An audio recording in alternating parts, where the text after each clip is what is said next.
What's up YouTube? Javi here at Javi's Boom Tech, and today we're going to go ahead and put the Bumpboxx UpRock up against the Diamondboxx XL, so stick around.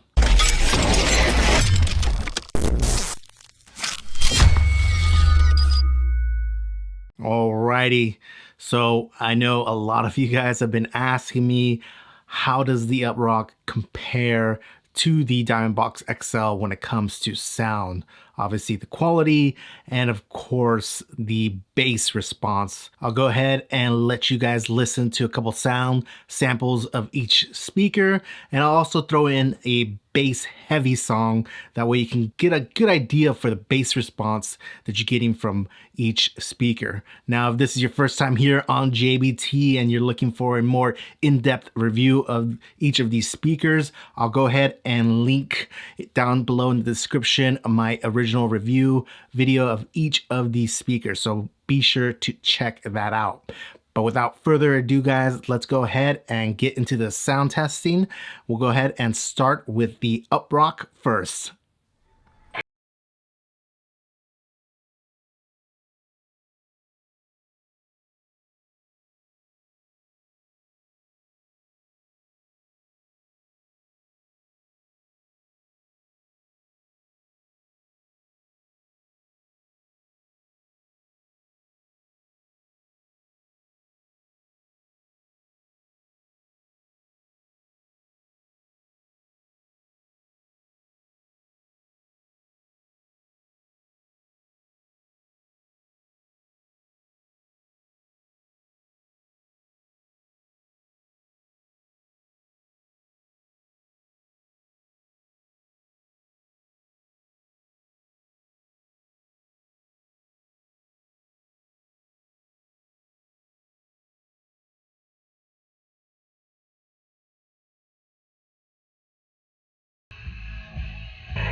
All right, guys, there you have it. A little bit of AC/DC for you guys.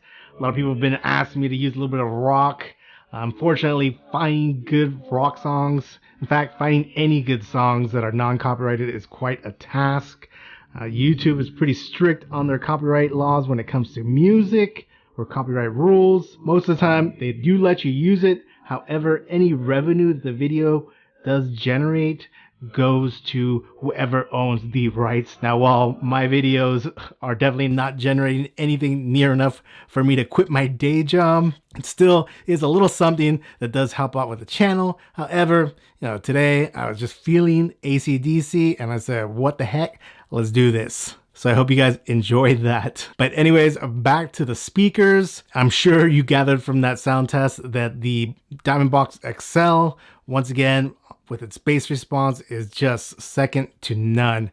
It's got that deep, rich bass that pretty much has destroyed anything I put up against it. Now granted, the bass can be a little overbearing on some songs. However, if you do engage that SPL mode, it does dial back the bass a bit and boost that treble. Now my preference is without the SPL mode, and I just use some kind of EQ app to kind of balance the sound out to my liking. Now on the flip side, you've got the Bumpboxx UpRock, where the low end is just nowhere near what the Diamondboxx is doing. Treble response is definitely a lot brighter than what you're hearing on the Diamondboxx. With the help of those horns, it can project treble quite a bit. However, because of the lack in low-end performance, even with the bass EQ maxed out and the lack of stereo, it's just not on the level of the Diamondboxx.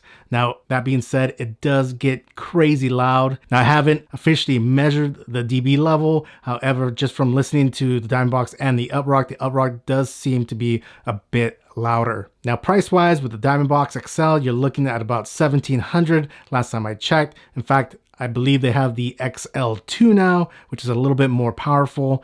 So I'm not sure exactly what the price point is on that one. And with the Bumpboxx UpRock, you're looking at $899. Now, if quality is your number one priority, with a second being overall power and loudness, the Diamondboxx is definitely gonna be the one for you. Now, if you're looking for something that just puts out a ton of volume and don't mind the hit and sound quality and the fact that it's mono, then yeah, save yourself a bit of money and go with the Bumpboxx UpRock for $899. All right, guys, that's gonna do it for me tonight. Until next time, thanks, bye.